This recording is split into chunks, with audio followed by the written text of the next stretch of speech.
Hey everyone, Jengar here. So today we are continuing our Jet RB adventure again. Today we're taking a look at the Japanese tree. We're taking a look at the R2Y2 V2. We're gonna take a look at its strengths, at its weaknesses, and we'll see how it performs. I'll see you in the match. Hey guys, so here we are in the match. We were approaching these light pillboxes here with the targets surrounding them, but we got confronted by this R2Y2 and the AR here, the Arado. Dangerous target, so I decided to drop the bomb here and forget about whatever rewards that could give me if landed on a target. Aiming for this one. It looked like 3 of my rounds hit him and I only got a hit. We've got 3 big puffs of black smoke there, but no cigar. Now let's see if we can get this Arado, get him out of the equation here. A little bit of leading here. Yes. These guns are still good, even in the V2. As that most of you probably saw my video on the V3.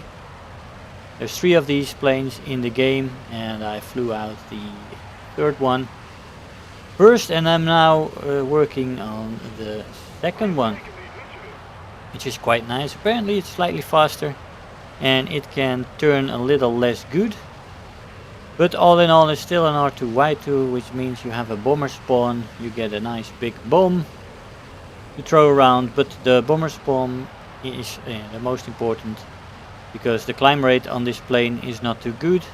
Energy retention isn't too great either, so you will need the altitude to start off with, and be very disciplined with the use of your altitude. When will you dive, when not? If you get low and slow in this version, it is the same as in version 3. You are in trouble, because like I said, climb rate is not too good. Now the acceleration is not too good either in a straight line. You need to dive with this plane to pick up speed, and that goes pretty alright, I have to say. The dive speed is fantastic as well in this plane, just like in the V3. It can go up to 950, no problem. But you do have to be a little bit careful at the end there, because it might have some slight control stiffening, like most planes have, but it is not very noticeably worse than the average plane. Some planes do have terrible control stiffening at the end. We saw this attacker, he killed one of our buddies here, and we are deciding to go for him. Doesn't seem to be aware of us right now. There he goes. We lost view of him there for a sec. Now the plane picks up its speed here. It's steady acceleration, nothing spectacular. And he turns for that ally of ours, and when we get close we do get him. Now the ammo load is fantastic on this thing. You get plenty of rounds, and thus you can afford to spam a little bit, although in general that is not really necessary, because these 30mm guns on this thing are pinpoint accurate. They're the same guns as the version 3 had, and you saw in that video as well that this thing is fantastic when it comes to aiming. It's like Laserbeams, these guns. And that creates for me a lot of fun, because I usually am pretty good at predicting where an enemy is supposed to be, and with these guns you hit the target, and that's always nice. Now the roll rate on this plane, which is a pretty big plane, is not bad in that sense. I mean, this is a bomber. I'd call it a fighter, but it is a bomber. They call it a bomber, and for a bomber, even for a heavy fighter, the roll rate on this thing is pretty good. It's pretty maneuverable as well. You can surprise people in dogfights. I mean, it doesn't turn great, but it just for a bomber, right? Heavy fighter. The maneuverability is nice, and it can surprise people. I am very positive about the R2Y2s. They are so nice. Let's see what this whole 229 wants to do. Too much lead. There we go. Pulled in the lead a little bit for 2 shots and he was down. That's good. MiG-9 there on our right. Yeah, he was turning exactly the same time as I was turning for him. But we were slightly higher here. Roll over, slot in behind him. MiG-9 also isn't the most turnable plane. So I should be able to stay behind him here. He also doesn't have an air brake, so there's no risk of overshooting. There we go.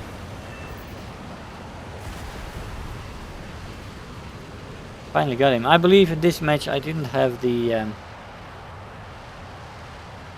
improvement on the cannons in place yet. Didn't have it completely spaded yet.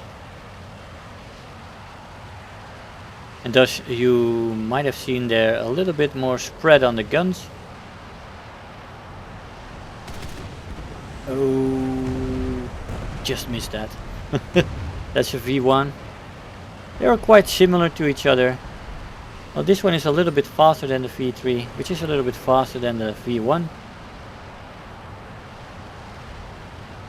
There we go, this one is on fire. We are definitely not gonna disturb that. I'm just gonna see that this plane doesn't put its fire off and turns after that ally of ours. But he seems to be going into the dirt here, which is good.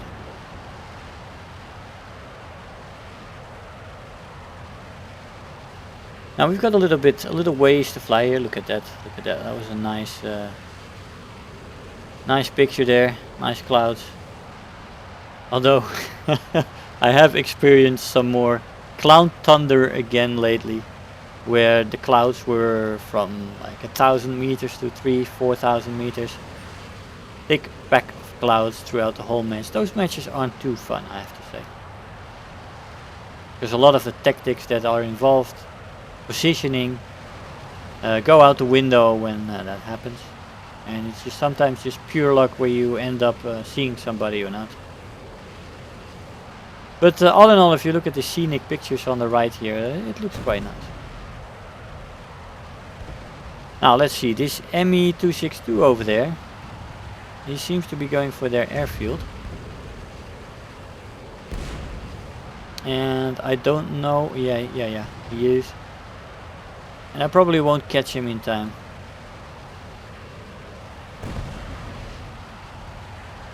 No, and I'm considering going after the Ho 229 there.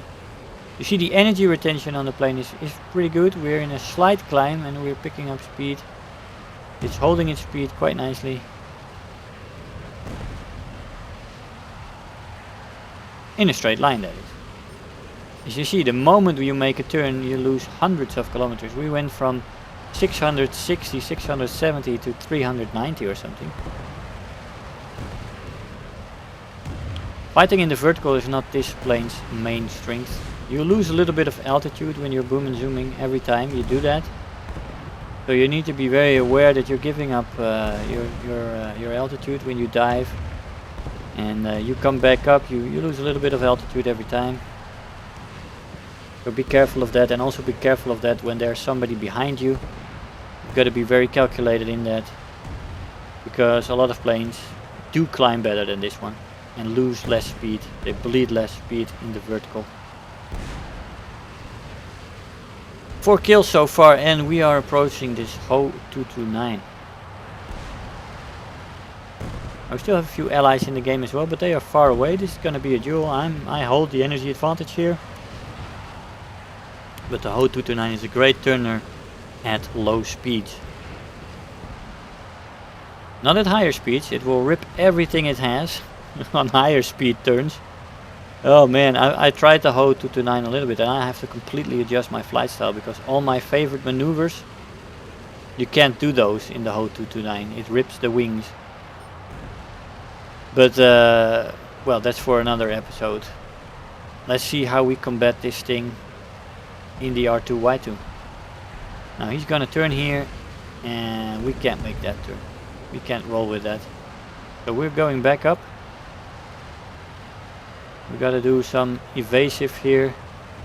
Changing my angle all the time for him to miss his shots. He cannot put his nose high enough to get shots on me here though. And we're just gonna roll over the plane here. And gonna make another dive and let's see what he does.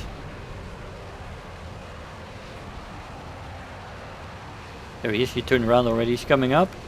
So I'm going up as well. I don't want to give him a head on. Completely unnecessary.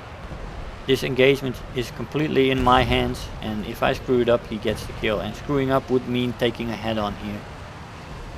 That would be a major screw up. I do die like that occasionally when I am impatient and I think I'm invincible. You know, you have those moments when you're playing really well and you get a little bit overconfident. But don't make that mistake in these kinds of engagements. Here we do have the Arado coming into the mix, and that should make my life a little bit easier here, because this guy could basically turn out of the way for an indefinite amount of time. I don't want to crash into the ground here, so I'm not going to turn with him there. Gonna have to continue. Our Meteor kills an ME-262 close to their airfield. Well, that's good. Yeah, the Ho-229 comes up again. He's within a kilometer. He's probably gonna shoot. Yeah, here they come. They are very close, but not quite on target. And we just rolled over the top, and here we go for another approach.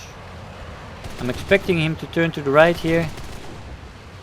And the lead is just not quite there. Couldn't quite get those guns on target. I still have 92 rounds though. I've shot a lot. As you see, you have so much ammunition on this plane. It's quite nice. It gives you the room to fire a bit in engagements like this and see if you have the right lead or not.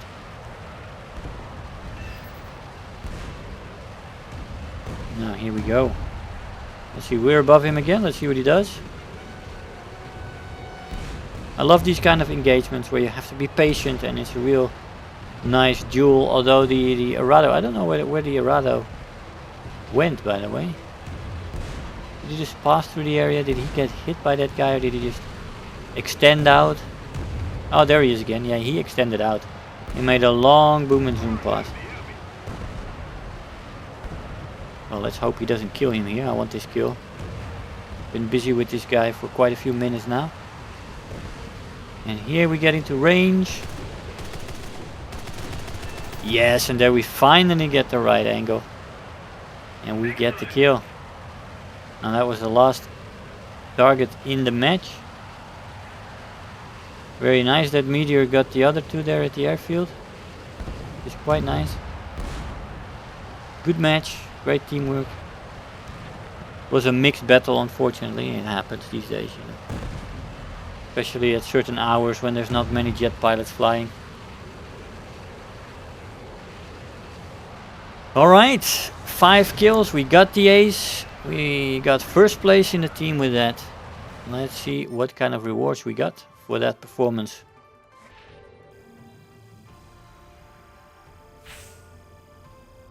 Oh, not half bad.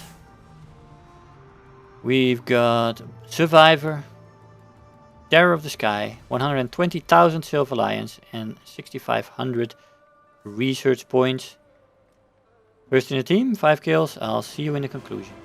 Hey guys, so here we are after the match. Now the V2 is just as nice as the V3, I have to say. They are quite similar, and as you have seen, I did spade it now. I've got the second modification for the guns, and that makes the spread a little less wide, which you saw sometimes in this match. But the plane is good, the guns are good, the bomber spawn is still nice, and the plane performs very well in a dive. It just doesn't have a great climb rate, and it bleeds speed in the vertical, so you got to be careful of that. Boom and zooming is possible, but you got to be very careful. And you've got to calculate in that you will lose speed. The speed you've got at the beginning is all you got, and during the fight you will lose it. and when you hit the deck you're basically in trouble, and thus you have to make sure that you hit the deck at the end of the match when there's only a few opponents left, and you can do that without punishment. But all in all, this thing is slightly faster than the V3, but it's not noticeable, just a few kilometers. And the turn time is slightly less, but also really you don't really notice it because you don't really want to turn a lot in this plane. So yeah, enjoyable plane, good performance, and I hope you enjoyed. I want to thank you all for watching, and I'll see you guys next time. Bye bye. Hey, so I hope you enjoyed the video, that you learned something there. If you are already a subscriber, don't forget to like the video. You know, those likes really make a difference. Do leave me a comment. You know, I always look forward to the comments every day. And if you really feel like helping out today, make sure to share the video with your friends and let them know about the channel. If you're new here, make sure to hit the subscribe button, become part of this community. I really love to have you aboard, and don't feel shy to leave me some comments. I always try to respond to them. So again, I want to thank you all for watching, and I'll see you guys in the next video. Bye bye.